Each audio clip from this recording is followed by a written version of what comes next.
오늘 말씀은 마태복음 15장이 되겠습니다.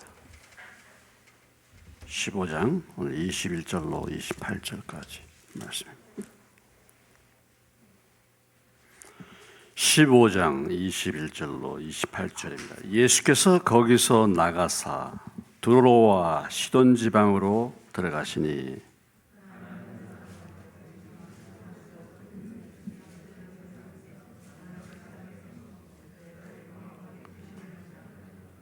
예수는 한 말씀도 대답하지 아니하시니 제자들이 와서 청하여 말하되 그 여자가 우리 뒤에서 소리를 지르오니 그를 보내소서.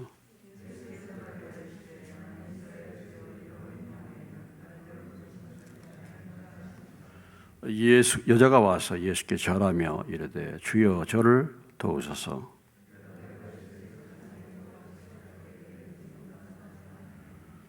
여자가 이르되 주여 올소이다마는 개들도 제 주인의 상에서 떨어지는 부스러기를 먹나이다 하니 예수께서 대답하여 이르시되 여자야 내 믿음이 크도다 내 소원대로 되리라 하시니 그때로부터 그의 딸이 나으니라. 잠깐 기도하겠습니다. 하나님 아버지, 마태복음 기록된 말씀을 통해서 이 사건을 통해서 주님이 저희들에게 교훈하기 원하시는 그 말씀을, 그 음성을 저희가 듣기를 원하고 또 그 음성을 따라서 우리의 삶의 현장에서 구체적으로 이 말씀을 적용할 수 있게 하시고 순종할 수 있는 저희가 되게 해 주옵소서. 제가 이 말씀을 나눌 때 단지 성령의 도구로만 사용될 수 있도록 성령께서 저희 마음과 모든 생각과 입술을 주장해 주시옵소서. 귀를 열어 주시옵소서. 주님의 음성을 듣게 하여 주옵소서. 예수님의 이름으로 기도하옵나이다. 아멘.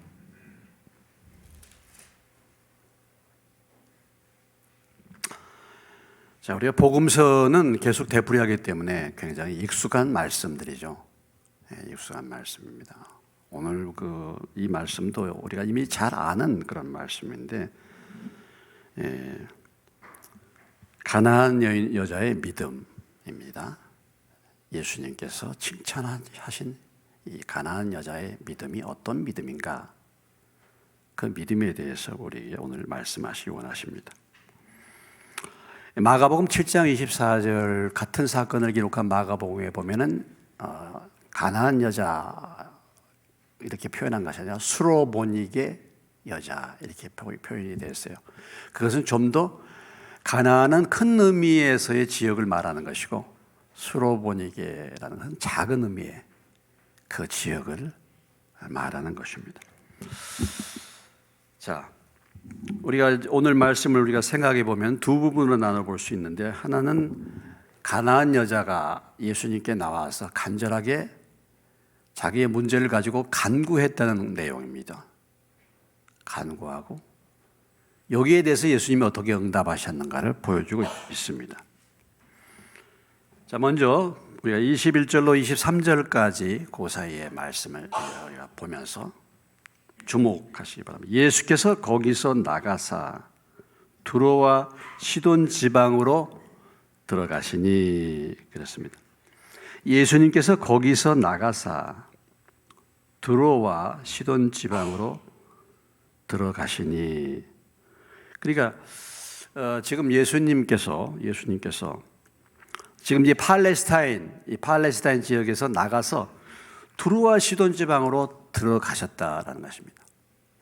두로와 시돈은 뭐냐면 이스라엘 지역이 아니라 이방 지역으로 나갔다는 것입니다. 이방 지역으로 예수님이. 그럼 두로와 시돈이 어디입니까? 여기 이제 저녁에 지도를 못 보여주지만은 북쪽, 그러니까 이스라엘 그 북쪽 위에 레바논, 지금의 레바논입니다. 레바논이라는 지역 있죠? 레바논. 그러니까 이스라엘 북쪽입니다. 해안가, 지중해 쪽에 북쪽에 레바논이 있고 레바논의 수도는 베이루트죠. 그 베이루트 밑에, 그러니까 이스라엘 북쪽 경계와 그 레바논 경계 사이에 두 도시가 있습니다. 아래쪽에 있는 도시가 두로, 위쪽에 있는 도시가 시돈입니다. 시돈. 그래서 두로, 그 위가 시돈 이렇게 이제 되어 있어요. 그래서 옛날 명은 거기를 페니키아라고도 했습니다. 페니키아. 우리 성경에 보면 베니게라고 하는데 옛날에는 페니키아. 그래서 항해술이 발달하고 무역을 많이 했어요. 돈을 많이 벌었습니다. 그쪽이. 근데 아무튼 드로와 시돈이 이방 지역이죠. 이방 지역입니다. 여러분 드로와 시돈 그러면 생각나는 부분들이 있습니까? 예. 아합의 아내 가장 악한 여인 누굽니까? 이세벨. 이세벨의 고향이 어디입니까? 이세벨의 고향이 시돈입니다. 시돈. 예? 예. 그러니까 이세벨의 고향이 시돈이에요. 그래서 이세벨의 아버지가 옙바알이죠. 옙바알. 그 아버지가 시돈 출신이라고 열왕기상 16장에 보면 나와 있어요. 시돈입니다. 또 이 두로와 시돈 그 사이 중간 지역이 뭐냐면 사르밧이라는 곳이 있습니다. 사르밧 얘기 들어봤죠? 예. 누구 얘기입니까? 사르밧 과부의 얘기. 바로 이 두로와 시돈 중간 지역이 바로 사르밧입니다. 예. 그러면 우리가 두로와 시돈 그럴 때 예수님께서 여기에 대해서 하신 말씀이 있죠? 마태복음으로 가보시면 마태복음 11장. 예, 우리가 마태복음 보고 있습니다만 11장입니다. 20절로 22절입니다. 그 앞에 11장 20절로 22절 같이 한 목소리로 읽겠습니다. 예수께서 권능을 가장 많이 행하신 고울들이 회개하지 아니하므로 그때 책망하시되 화 있을진저 고라시나 화 있을진저 베세다야 너에게 행한 모든 권능을 두로와 시돈에서 행하였더라면 그들이 벌써 베옷을 입고 죄에 앉아 회개하였으리라. 내가 너에게 이르노니 심판날에 두로와 시돈이 너희보다 견디기 쉬우니라. 두로와 시돈이 나오죠? 예수님이 지금 어떤 비유를 가지고 이 두로와 시돈을 얘기했습니까? 이스라엘 사람들, 특별히 베세다 또 고라신에 있는 그 지역에 있는 사람들이 예수님이 권능을 많이 행했는데도 회개를 하지 않는 거예요. 그러니까 차라리 두로와 시돈은 이방을 대표하는 지역이죠. 이방에 있는 사람들이 너희들보다 훨씬 더 낫다 이런 얘기예요. 이런 행사와 이런 말씀과 이런 능력을 그쪽에 보여줬더라고 하면 그쪽 사람들이 훨씬 더 회개했을 것이다. 이렇게 지금 예수님이 말씀하고 있습니다. 그러니까 차라리 교회 바깥에 있는 사람들에게 말씀을 하면 그들이 훨씬 더 잘 듣겠어. 교회 안에 있는 이런 사람들 아무리 말씀을 전해줘도 듣지를 않는데 차라리 안 믿는 세상 사람들 향하여 말하면 더 순종할 거다. 이런 얘기입니다 지금. 비유가. 그래서 두로와 시돈이 그러니까 한마디로 이방의 우상 섬기는 지역을 대표하는 곳이 두로와 시돈이었습니다. 예수님이 이 두로와 시돈을 여기서 이제 인용을 하시는데 다시 15장으로 오시면 그 예수님이 두로와 시돈으로 가셨다라는 것이죠. 그럼 예수님께서 왜 두로와 시돈으로 가셨는가? 왜 이방 지역으로 가셨는가? 물론 오늘 본문 그 마태복음 15장 21절의 이 사건을 보면은 두로와 시돈의 감으로 누구를 결국 만나게 된 것입니까? 바로 이 가나안 여인을 만나게 된 것인데 이 여인을 만나서 이 여인이 뭐 구원을 받고 믿음을 얻고 그런 것도 필요하지만 사실은 예수님께서 두로와 시돈으로 가신 것은 이 지금 팔레스타인 다시 말해서 이스라엘 지역에서 말씀을 전하고 했는데 이들이 예수님을 뭐예요? 한쪽은 임금 삼으려고 하는 거예요. 그러니까 지금 많은 무리들은 예수님을 경제 문제 해결해 주는 어떤 메시아로 엉뚱하게 예수님을 이렇게 쫓아다니고 있고 또 서기관과 바리새인들은 아무리 전해도 강팍해 가지고 예수님을 지금 어떻게든지 핍박하고 죽이려고 합니다. 그래서 예수님께서 잠시 뭐예요? 그 지역을 떠나서 이방 지역으로 가셨다.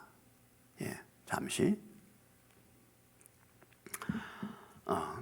그러나 또 한편으로 본다면은 복음이 뭐예요? 주님은 이스라엘 백성들만을 구원하기를 원하신 것이 아니라 뭐예요? 이방에 있는 사람들에게도 빛을 비추기 위해서 오셨다라는 것을 보여주고 있습니다. 그래서 이제 두로와 시돈으로 나간 거예요.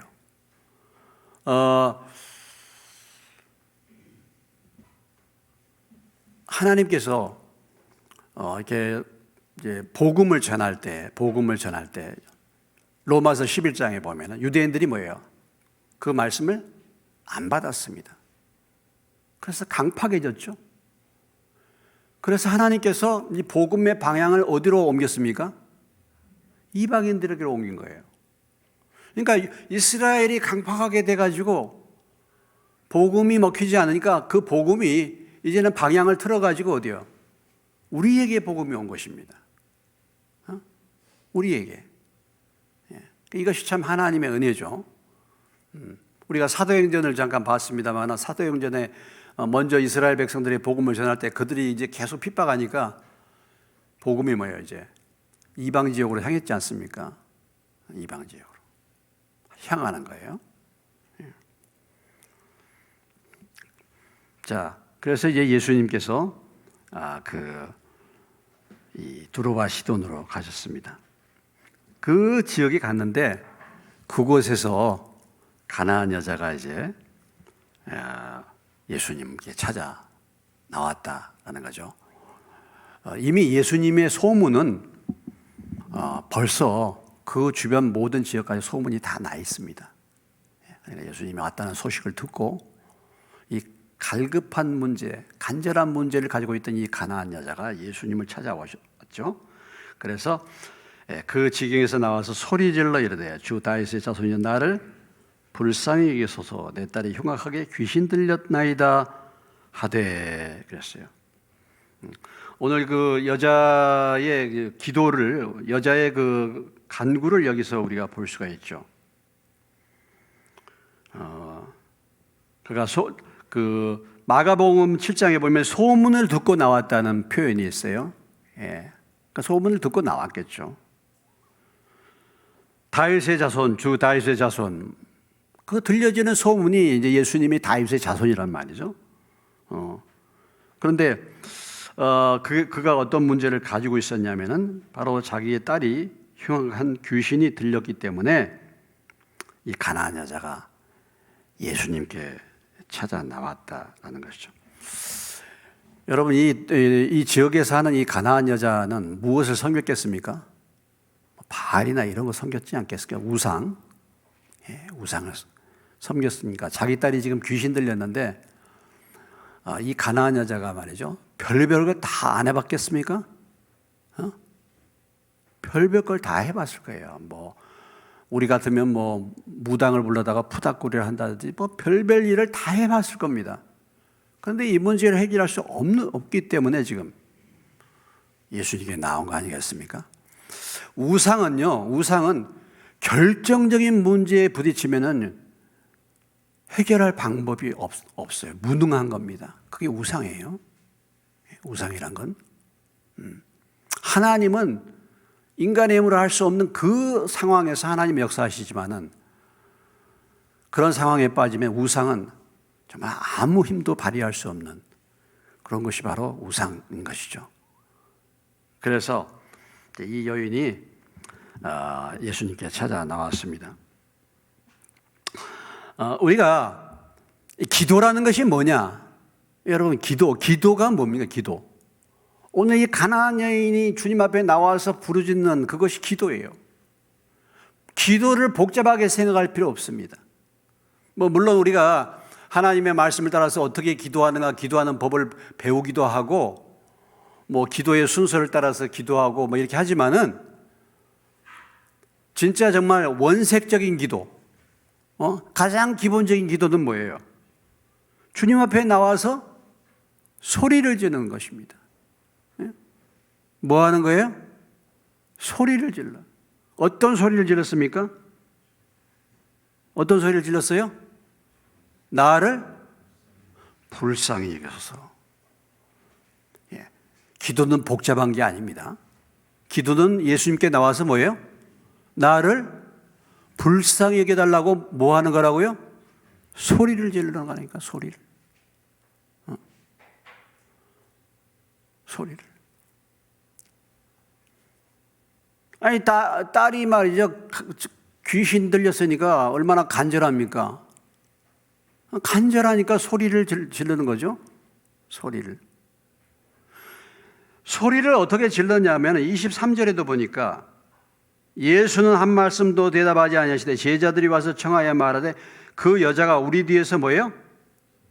소리를 지르니 좀 그 여자 좀 보내주세요. 좀 예수님 좀 처리 좀 해주세요. 이런 얘기예요.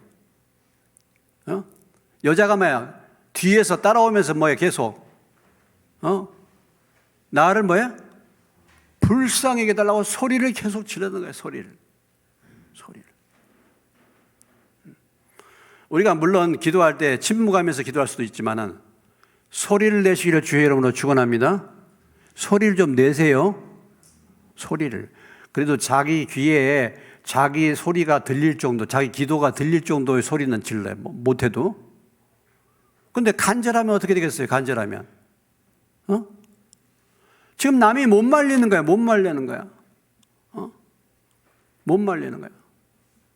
소경 바디메어도 그랬죠. 찾아오면서 막 소리 지르니까 나를 불쌍히 여겨서 소리 지르니까 막 말렸잖아요.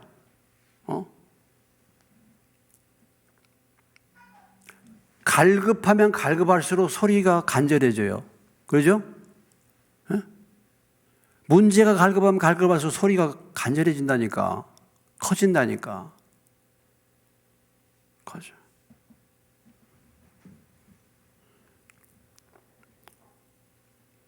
저는 우리 집사람이 소리를 너무 많이 질러서 제가 스트레스 많이 받았습니다.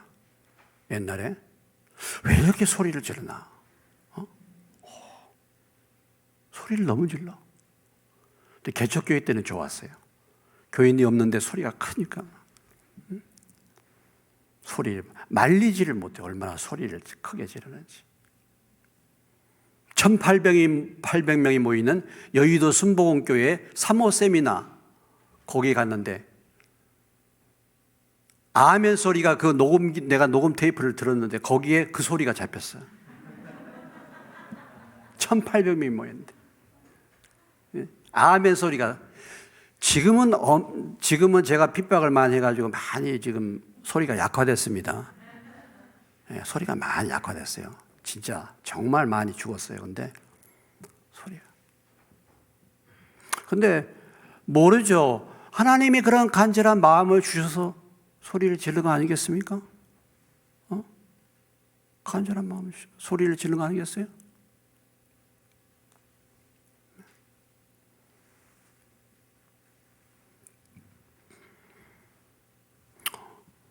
그 전에 제가 얘기했지만 그 어느 모임이 그런 모임이 있었다 그랬죠? 브레드링 교회라고. 거기서 그렇게 가르친다고. 하나님이 우리 구하는 것을 다 아시는 분이신데 뭐 그렇게 소리를 지르냐고. 하나님은 우리가 구하기 전에 우리의 필요한 것을 다 아시는 분이야. 성경에 나오는 말씀이죠. 에베소 6장에. 다 맞는 말이에요. 그런데 뭐 그렇게 소리를 질러서 꼭 기도할 필요가 있느냐고. 하나님이 다 아시는데. 그래서 거기 그 모임의 기도는 기도 소리가 없어요. 그렇게 가르치니까. 근데 내가 참 하나는 알고 둘은 모르네. 오늘 성경 곳곳에 보세요. 다 소리 지르지 않습니까? 간절하니까 소리 지르. 너는 내게 부르짖으라. 내가 내게 응답하겠고 내가 알지 못하는 크고 비밀한 일을 내게 보이리라. 하나님 그렇게 말씀하셨잖아요. 소리를 안 지르는 것은 간절하지 않다는 거예요. 어떻게 본다면. 물론 속으로 뭐 간절하게 할 수도 있습니다만은 오늘 이 가나안 여인을 보면은 소리를 질러. 소리를. 무슨 소리를 질렀다고요? 주여 나를 불쌍히 여겨달라고. 이게 참 기도의 중요한 핵심적인 단어입니다. 따라서 해봅시다. 주님, 나를 불쌍히 여기소서. 내 힘으로 할 수 있는 게 없어요. 이런 얘기잖아요. 내 힘으로 할 수 있는 게 없어요. 나를 불쌍히 여기소서. 이렇게 기도한 겁니다. 그런데 자, 지금 이 여인이 무엇 때문에 나와서 이렇게 기도합니까? 누구 문제입니까? 누구 문제예요? 딸이 어떤 상태입니까? 귀신 들렸어요. 그런데 이 여인이 기도할 때는 어떻게 기도하고 있어요?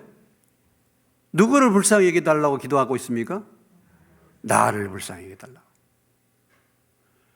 여러분, 저나 여러분 같으면 기도 어떻게 하겠습니까? 주여, 우리 딸을 불쌍히 여겨주소서. 우리 딸을 정말 고쳐주소서. 이렇게 기도하지 않겠습니까? 예? 여러분 같으면 어떻게 기도하시겠어요? 우리 딸을 좀 불쌍히 여겨주세요. 주님,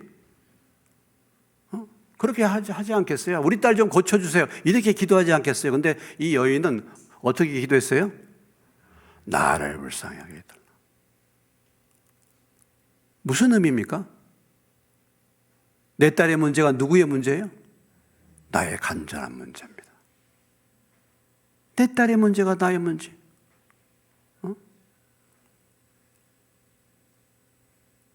내 딸의 문제가, 내 식구의 문제가 나의 문제.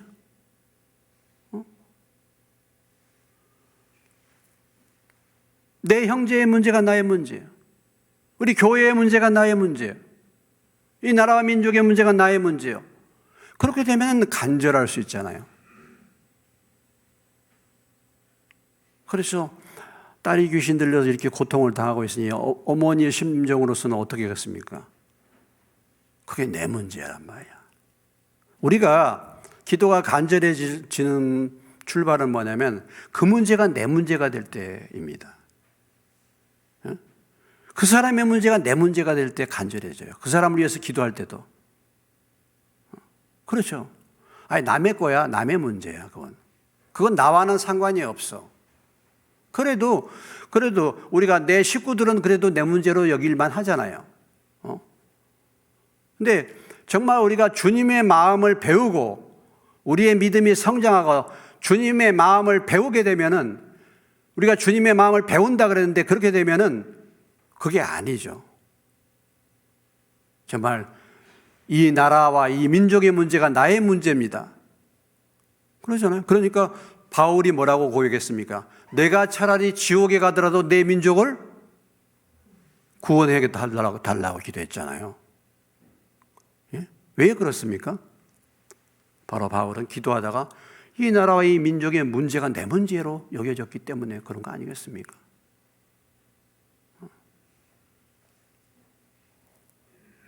우리 교회에 어떤 문제가 있습니다. 고쳐야 될 문제도 있고 문제가 많아요. 그런데 그 문제가 내 문제로 여겨져야지. 그것이 사실 주님의 마음을 품고 기도하는 건데 오늘 이 지금 이 가나안 여자의 이 기도를 보면은 바로 딸의 문제가 자기의 절실한 문제예요. 그래서 이렇게 기도하는 것입니다. 여러분은 여러분의 자녀들의 문제가 여러분의 문제입니까? 어떻습니까?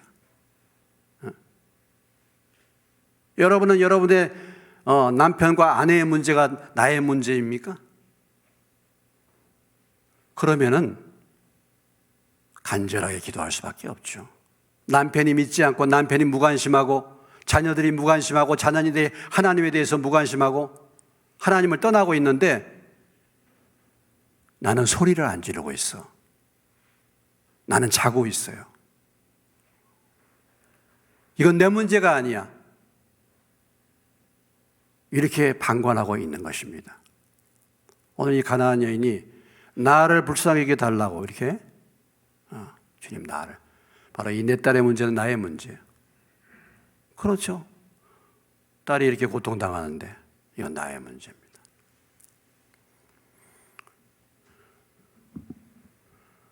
참 어떻게 보면 이 나라를 돌아볼 때요, 아주 정말 어떨 때 정말 마음이 너무 안타까울 때가 많아요. 기도하다가 보면. 또 우리 교회를 볼 때도 그렇지 않습니까? 교회. 참.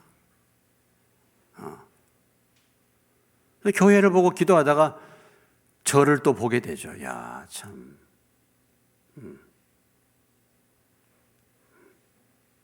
이 나라가 언제나 정말 제대로 마음을 합쳐가지고 이 나라가 왜 이렇게 됐는가? 너무너무 안타까울 때가 많이 있죠. 기도하다 보면 결국은 나에게로 돌아오는 것이며, 주님, 나를 불쌍하게 해달라. 내가 문제예요, 내가. 자녀들의 간절한 문제, 자녀들이 믿음이 없고, 뭐 그런 거 보고, 뭐, 자녀들이 사고치고, 뭐하고, 남편이 뭐하고, 이런 것들을 위해서 기도하다 보면 결국은 그 기도가 돌아와서 결국은 누구의 문제냐면 나의 문제네요. 내가 간절히 기도하지 않고 있는 내 자신이 문제예요. 그런 데 대해서도 안타까움이 없는 내가 문제. 내가 문제. 그래서 나를 오늘 이 가난한 여인은 갈급하니까 나를 불쌍히 여겨 달라고 기도하는 것입니다. 나를 불쌍히.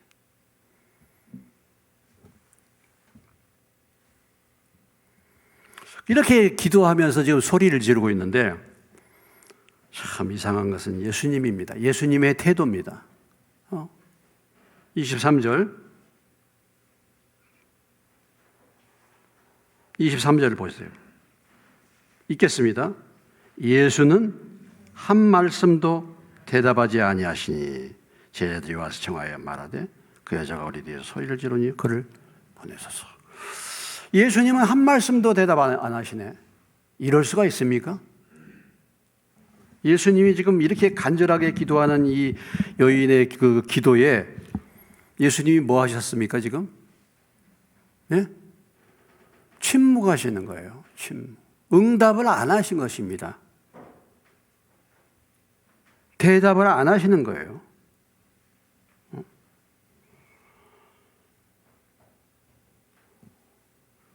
예수님이 어떤 문제들이 있을 때 예수님이 직접 찾아가셔서 그 문제를 해결해 주시는 경우도 있잖아요. 아니 또 실제적으로 기도하지 않았는데도 어떤 문제들이 해결받을 수도 있지 않습니까? 지금 우리의 삶을 돌아볼 때. 그런데 이렇게 간절하게 기도하는데, 이렇게 간절하게 요청하는데 예수님이 대답을 안 하시는 겁니다. 우리가 여기서 살필 수 있는 것은 우리가 간절하게 기도해도 기도 응답이 없을 수 있다는 거예요. 그런 경우도 있죠, 여러분? 경험해 보신 적 있죠? 내가 간절히 기도하는데 기도 응답이 뭐예요? 없어요. 지금 이 같은 경우잖아요. 간절하게 기도하는데 기도 응답이 없는 거예요. 이게 도대체 어떻게 된 겁니까?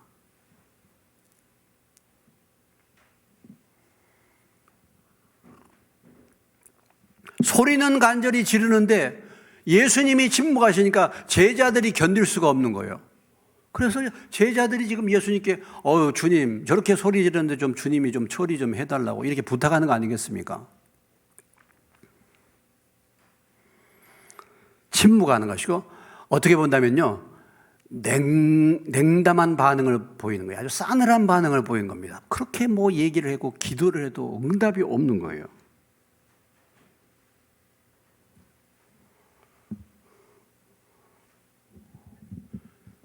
왜 그러셨을까요, 여러분?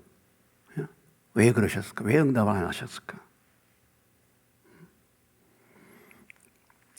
이것이 첫 번째 시험입니다. 첫 번째 시험이 이 여자에게 다가오는 첫 번째 뭐예요? 시험이에요. 기도했는데 기도 응답이 없는 시험이 온 겁니다. 오늘 예수님이 왜 침묵하셨을까? 주님은 그런 것이죠. 단순히 고쳐주는 것이 이 여인의 문제를 해결해 주는 것이 아니다. 단순히 어떤 기도의 응답만을 해주는 것이 이 문제를 해결하는 것이 아니고 이 여인이 믿음이 어떤가를 지금 예수님은 점검하고 계시는 것입니다. 첫 번째 시험이 온 거예요. 시험을 주신 거예요. 시험. 자, 우리가 아무리 기도해도 하나님이 안 계신 것 같아요. 기도해도 응답이 없어. 그러면 여러분 어떻습니까? 어때요, 그러면? 기도해도 응답이 없으면 어때요? 기도를 어떻게 해요, 기도를 포기하잖아. 그렇지 않습니까? 아무리 기도해도 불러도 대답이 없어. 그럼 어떻게 기도를 포기하는 거죠. 응?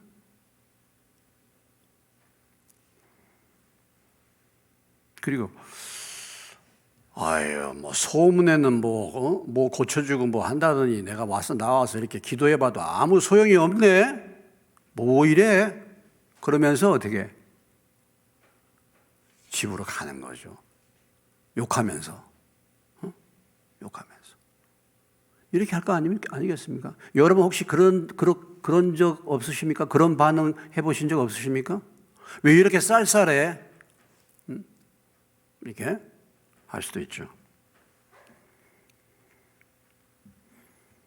그 전에 그런 적이 있어요. 어떤 분이 새로 나왔는데, 뭐 이렇게 나왔는데, 저는 연락을 못 받았고, 또, 다른 분이 받았는데, 그걸 또 이렇게 그때 없어가지고, 그분이 나왔는데, 뭐, 저야 이제 교회 나오니까 말씀 끝나고 나가서 그냥 인사하고. 근데 되게 저희는 그렇지 않습니까? 되게 저는 또 그렇습니다. 처음 오신 분한테 너무 부담스럽게 뭐 어디서 오셨냐고 뭐 등록카드 내주면서 뭐 이거 적으시라고 그렇게 안 하잖아요, 우리는. 예? 정말 하나님 인도면 몇 번 나와 보시고 뭐 교회가 내 마음에 들면은 나올 수 있는 거고 그렇지 않으면은 뭐 또 지나가시는 분일 수도 있고 이렇게 할 수 있잖아요. 그런데 뭐 그분이 와가지고 나중에 들리는 얘기가 그 다음부터는 나 그 교회 안 간다고 그랬다는 거죠. 그 교회 안 간다. 그 교회 갔더니 뭐 누가 나를 겉들도 보지도 않고 뭐 이렇게 막 반갑게 환영해 주지도 않고 뭐 그러더라고. 예. 반응이 좀 쌀쌀했다는 거 그런 뭐 얘기죠. 막 다른 데 가면 막 이렇게 해가지고 뭐 카드 쓰시겠습니까? 뭐 어떻게 했습니까? 뭐 이렇게 또는 뭐 처음 오신 분들 뭐 이렇게 따로 모셔가지고 또 뭐 이렇게 차도 대접하고 뭐 그렇게 뭐 하는 그런 교회들도 있죠. 근데 저희가 생각할 때는 그것이 그분에게 처음 나오신 분한테 부담이 될 수도 있겠다 싶고 또 그건 인간적인 방법으로 우리가 사람을 나는 잡고 싶지 않아요. 저는 그렇게 잡고 싶지 않아요. 하나님이 인도해 주셔가지고 은혜가 되고 말씀이 부딪혀서 은혜가 되면 나오는 것이고 그렇지 않으면 뭐 인도가 아니면 가시는 거죠. 근데 그런 저기가 있었다고 해서 교회 안 나온단 말이죠. 예. 오늘 예수님도 그렇게 간절하게 부르짖어도 지금 예수님이 대답 안 하셨는데 틀림없이 그런 경우를 보면은 틀림없이 갔죠. 가버리죠. 자, 제자들이 그렇게 요청하니까 이제 예수님이 이제 두 번째 말씀입니다. 두 번째 24절 이제 보시죠. 24절 예수님이 두 번째 어떻게 말씀하셨습니까? 24절 읽습니다. 예수께서 대답하여 이르시되 나는 이스라엘 집에 잃어버린 양 외에는 다른 데로 보내심을 받지 아니하였노라 하시니 했습니다. 이제 또 뭡니까? 두 번째 시험 오는 거예요. 이제 냉담하다가 응답이 없다가 들려오는 말씀이 뭐냐? 들려오는 얘기가 뭐냐? 나는 이스라엘 집에 잃어버린 외에 이방인들에게는 보내심을 받지 않았다는 거야. 나는 당신의 그 간절한 기도에 나는 응답할 의무가 없고 살필 대상이 아니야. 이렇게 말하는 거예요. 이렇게 말하는 거예요. 이스라엘 집에 잃어버린 양에게로 내가 부름받았지 내가 다른 곳으로 부름받는 것이 아니야. 뭐 이 말이 틀린 말은 아니죠. 먼저 하나님, 예수님은 이스라엘 집에 잃어버린 양에게로 왔죠. 그들 위해서. 야, 우리가 오늘 이 말씀을 볼 때 우리가 먼저 전도할 대상은 누굽니까? 이스라엘 집에 잃어버린 양이죠. 그러니까 말씀 사역과 전도 사역은 교회 바깥에 있는 사람이 아니라 이스라엘 집, 교회 안에 들어오는 사람 가운데서 아직 하나님을 알지 못하는 사람이 첫 번째 대상이에요. 교회 바깥에 있는 사람이 아니라. 오늘 교회는 와 앉아 있는데 복음이 뭔지 아직도 하나님을 알지 못하는 잃어버린 양들에 대해서 먼저 우리가 관심을 갖고 말씀을 나눠야죠. 우리가 이렇게 앉아는 있지만요, 제가 볼 때는 아직도 하나님과 상관없는 사람들이 있어요. 아직도. 그러니까 계속해서 말씀을 전할 때 물론 하나님이 언제 역사하실지는 몰라. 그 사람의 마음이 열려야 되는데 하나님은 오래 기다리시죠. 그러나 우리의 1차의 전도의 대상은 잃어버린 양입니다. 뭐 이걸 다른 표현으로 한다면 내 가정에서 먼저 잃어버린 아직 믿지 않는 사람. 첫 번째 우리 전도 대상이잖아요. 그게 이제 예수님의 첫 번째 사명이다, 부르심이다. 이렇게 지금 말하는 것입니다.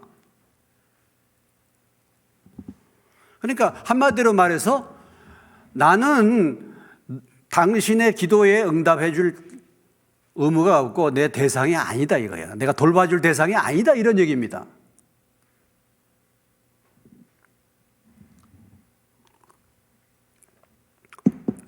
자, 이 정도 되면 어떻게 되겠습니까? 교회 왔는데 뭐 이렇게 하는데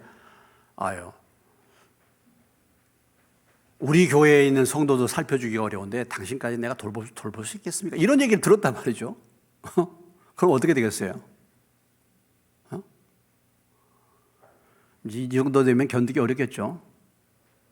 그럼 이제 뭐 뒤돌아서 가는 거 아니겠습니까? 뒤돌아서 가는 거. 그런데 참 이 여인이 놀랍습니다. 25절.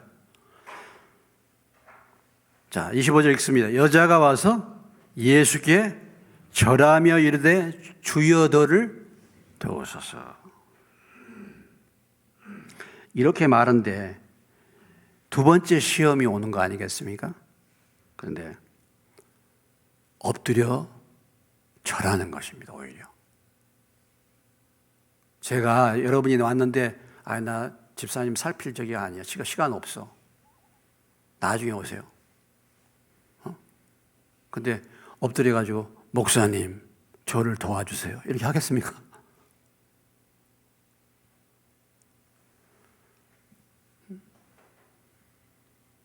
지금 내가 살펴줄 대상이 아니야 당신. 그런데 지금 엎드려 절하는 것입니다. 그러면서 주여 저를 도와달라고 간절하게 지금 하는 것입니다.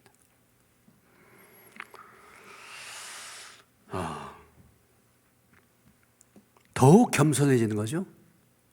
더욱 주님을 의지하는 것입니다. 이제 호칭도 바뀌었어요. 호칭도. 다윗의 손이 빠져 주여 저를 도와주소서. 이렇게 간절하게.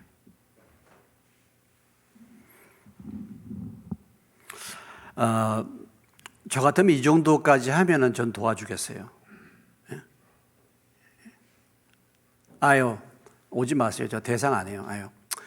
그동안에 그렇게 얘기했는데도 얘기도 안 듣고 마음대로 하다가 이제 또 와서 뭐 그거 돌봐달라 그럽니까? 저는 거기에 대해서 뭐 알아서 하세요. 이렇게 해서. 근데 와가지고 엎드리면서 손을 잡고 저를 좀 도와주세요. 이러면요. 저 같으면 어때요? 저는 마음 약해서 도와주죠. 어지간하면. 그런데 참 예수님은 또 뭐라고 말씀하십니까? 참 예수님께도 이런 면이 있네요. 예? 그죠? 예수님이 뭐라고 말씀하셨습니까? 대답하여 이르시되 자녀의 떡을 취하여 개들에게 던짐이 마땅하지 않다. 이 말의 의미는 무슨 의미입니까?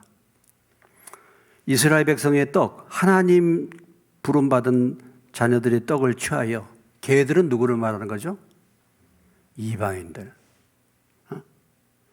개들에게 던짐이 마땅하지 아니하다. 이건 이제 정말 견디지 못하는 시험입니다. 좀 세 번째 시험이었는데 이 시험은 견디지 못할 시험이에요. 견디지 못할 가장 큰 시험입니다. 아주 엄청 상처받은 것입니다. 뭐라고 얘기하는 것이 한마디로 말해서 뭔 취급하는 거예요? 개 취급하는 거예요. 개 취급하는 거예요. 물론 유대인들이 이방인들을 그렇게 취급했죠. 아니 지금 간절하게 도와주려고 왔는데 도와달라고 그렇게 간절히 해서 엎드리고 절까지 하는데도 이런 말씀을 했다. 개 취급을 당한다. 그러면은 못 참죠. 아니 그렇게 간절히 기도하고 이 간절한 문제를 가지고 이렇게 했는데도 응답을 해주기는커녕 모욕을 주네.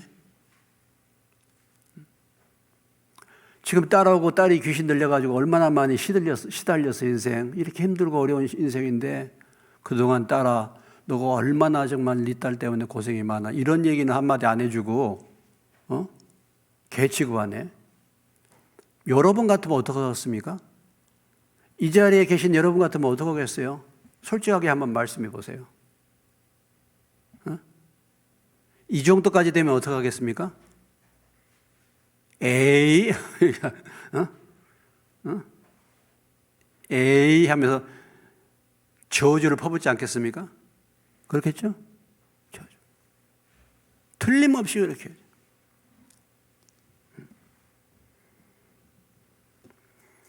그런데 여자의 반응을 한번 보십시오. 27절 같이 읽겠습니다. 시작. 여자가 이르되 주여 올소이다마는 개들도 제 주인의 상에서 떨어지는 부스러기를 먹느나이다.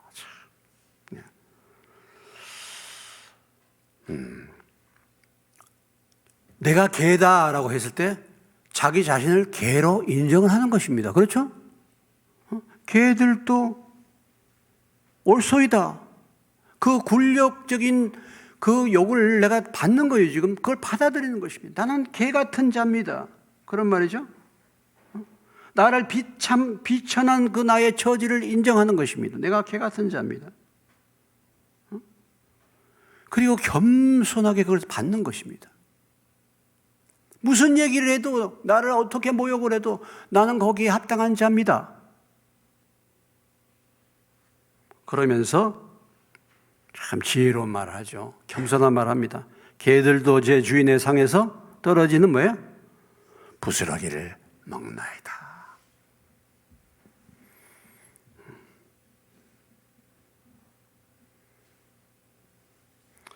여기에서 우리가 무엇을 볼 수 있습니까? 이 여인이 그 굴욕을 당하면서도 그 모욕을 당하면서도 어찌됐든지 간에 포기하지 않고 은혜를 받고자 하는 간절한 마음. 이 여인이 이렇게 할 수 있었던 중요한 원인이 무엇이겠습니까? 예? 무엇이겠어요? 딸에 대한 간절한 사랑이죠. 딸에 대한. 이것이 이 모욕을 참을 수 있게 하는 것입니다.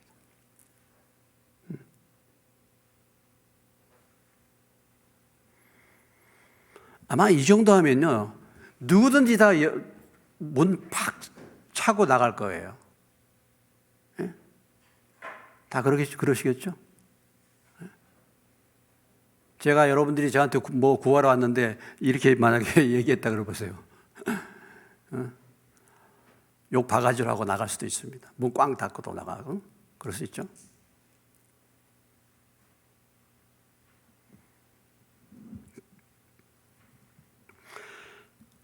이것이 세 번째 시험입니다. 이것이 주님이 주시는 가장 큰 시험이에요. 만약에 여러분 내가 이렇게 무시하고 책망을 하고 모욕을 당할 때 나는 만약에 이런 일이 있었다면 나는 어떻게 반응을 하겠습니까? 한번 생각해 보십시오, 여러분. 내가 이런 취급을 받았다. 어떻습니까? 우리는요, 이런 작은 말 한마디 이렇게 좀 하고 상처받으면요, 내가 누군데? 이게 나옵니다. 내 아를 뭘로 보고? 평상시에는요, 우리가 그런 말 하잖아요, 여러분. 기도할 때 이렇게 기도합니다. 벌레만도 못한 나를. 말은 잘해요. 죽은 개 같은 나를. 기도할 때는 그래서 뭐라 하죠? 죄인 중에 괴수인 나를.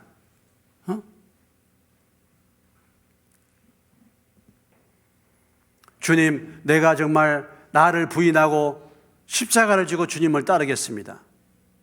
말은 잘하죠, 말은. 근데 거짓말이야. 거짓말이야, 그게. 이렇게 딱 부딪히면요, 거짓말이야, 그게. 나만이 그랬잖아요, 나만이. 문둥병 걸린 나만이 말이죠. 엘리사가 나와보지도 않고 조응을 시켜가지고 요단강에게 들어가라고 그러네. 그리고 나만이 뭐라 그랬습니까? 열받았잖아요. 내가 누군데 나와보지도 않고 이랬잖아요. 그래서 나만이 어때요? 가려고 했잖아요. 나만이 만약 그 순간에 갔더라면 어떤 일이 벌어졌겠습니까? 문둥병자로 평생 살다가 죽는 거죠. 문둥병자로 죽는 거죠. 그때 그거 못 이기고 그때 내 생각으로 그냥 진짜 내 자존심 말이 내가 지금 누군데, 예? 엘리사인가 누군가가 말이야 나를 쳐다보지도 않고 종을 시켜 나한테 간다 말이죠. 그때 갔더라면 나만이 뭐예요? 문둥병 걸려서 살 썩어서 다 죽을 거 아닙니까? 얼마 되지 않아서. 자, 오늘 이 여인이 만약에 이때 이걸 참지 못하고 에이 정말 가버려. 그럼 어떻게 되겠습니까? 예? 어떻게 되겠어요? 평생 자기 딸 귀신 들려가지고 평생 그 자기 딸 귀신 들린 거 수발하다가 가는 거지, 인생. 우리가 많은 경우에 보면 우리가 기도 응답 받지 못하고 우리가 문제 해결되지 않는 경우가 여기에 있는 거예요. 여기 있는 거예요. 오늘 예수님께서 뭐라고 말씀하셨습니까? 여자에 대해서 28절 이에 예수께서 대답하여 이르시되 여자여 뭐예요? 내 믿음이 크도다. 내 소원대로 되리라 하시니 그때로부터 그의 딸이 나으니라 그랬습니다. 여러분, 믿음이 큰 믿음이다라고 칭찬받았잖아요. 우리가 보면은 성경에 보면 정말 큰 믿음을 칭찬받은 사람들이 있죠. 생각나는 사람이 누굽니까? 백부장. 백부장이 유대인입니까? 이방인입니까? 이방인이요. 오늘 이 가나안 여인은 유대인입니까? 이방인입니까? 의미가 있어요. 교회에서 신앙생활하는 사람보다 차라리 안 믿는 세상 사람들의 믿음이 훨씬 더 좋을 수 있다는 겁니다. 이걸 보여주고 있는 거예요. 그런데 큰 믿음이 어떤 믿음이 큰 믿음이냐? 우리가 생각할 때 저분 믿음 좋아, 믿음이 참 좋네 할 때 어떤 믿음이 우리가 큰 믿음입니까? 신앙생활 오래 하셨어, 오래된 믿음이야. 또는 열심히 주를 위해서 일을 많이 하신 분이야.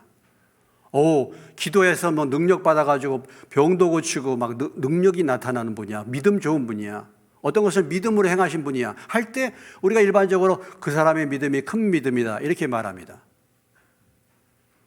그런데 오늘 예수님이 말하는 큰 믿음은 어떤 믿음입니까? 큰 믿음은요, 자존심을 내려놓는 믿음이에요. 큰 믿음은 완전히 자존심을 바닥에 내려놓고 무슨 말씀을 하시든지 간에 죽고 따르는 믿음이에요. 이것이 큰 믿음인 줄 믿으시기 바랍니다. 이게 큰 믿음이에요. 큰 믿음이라는 게 다른 게 큰 믿음이 아니에요. 무슨 말을 해도 상처받지 않는 믿음, 이게 큰 믿음이에요. 무슨 말을 해도 상처받지 않는 믿음이에요. 무슨 말을 할지라도 무슨 상처와 어려움을 겪더라도 포기하지 않는 믿음이에요. 뒤로 물러가지 않는 믿음입니다. 이것이 큰 믿음이에요. 다른 게 믿음이 아니에요. 믿습니다. 이게 믿음이 아니고 온갖 수모를 당하고 욕을 얻어먹는데도 그럼에도 불구하고 나는 아무것도 아니야. 나는 마땅히 욕을 먹어도 될 사람이야. 이렇게 하면서 그걸 그럼에도 불구하고 겸손하게 나오는 믿음. 이 믿음이 큰 믿음이다.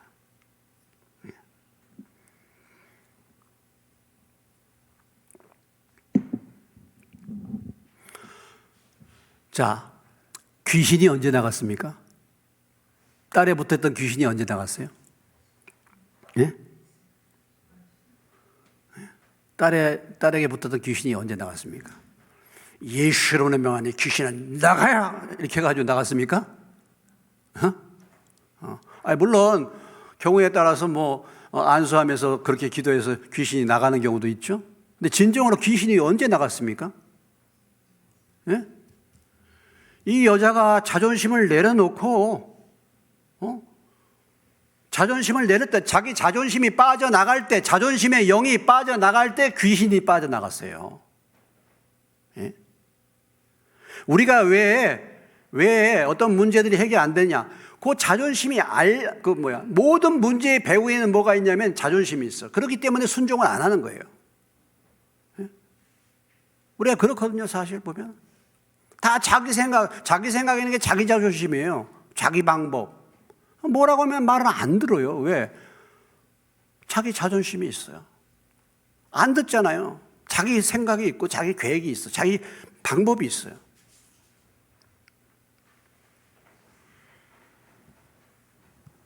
그걸 내려놓을 때 그것이 큰 믿음이었고 그렇게 할 때 귀신이 나가게 됐다. 오늘 예수님은 이 가나안 여인이 간절한 문제를 가지고 와서 기도할 때 세 가지 시험, 참 받기 어려운 이런 시험을 줬습니다. 이것을 통해서 우리에게 무엇을 말씀하십니까? 기도에 정말 중요한 것은, 기도 응답받기 이전에 정말 중요한 것은 이런 겸손한 사람으로 변화되는 것이라는 거예요. 이런 사람이 되면은 응답이 될 줄로 믿으시기 바랍니다. 어떤 문제든지 응답받게 될 줄로 믿으시기 바랍니다. 오늘 기도하러 온 사람이 너무 순종하는 사람이야. 더 주고 싶어. 이런 사람이야. 아수에로 왕 앞에 에스더가 나왔습니다. 에스더가. 왕이 부르지 않을 때 나오면은 죽을 수 있잖아요. 그런데 에스더가 나왔을 때 아수의 왕의 마음이 에스더에 대해서 사랑이 넘쳤어. 그래가지고 그 호를 갖다가 내면서, 그건 이제 죽이지 않는다는 것이죠. 뭐라고 얘기했습니까? 그대가 무엇을 원하냐? 내가 나라에 뭐라도 주겠다? 절반이라도 주겠다. 다 주고 싶은 거예요. 마음에 드니까. 주님, 우리가 사실 기도 응답의 가장 중요한 비결은 그것입니다. 부르짖고 뭐 하고 그거 이전에 우리가 어떤 사람이 되느냐, 하나님 마음에 합한 사람이 되는 것이 기도 응답, 그것이 가장 중요한 기도 응답의 비결인 줄로 믿으시기 바랍니다. 오늘 이렇게 주님이 이렇게 수모를 줬는데도 그래도 그 앞에 나와서 겸손하게 무릎을 꿇고 기도한.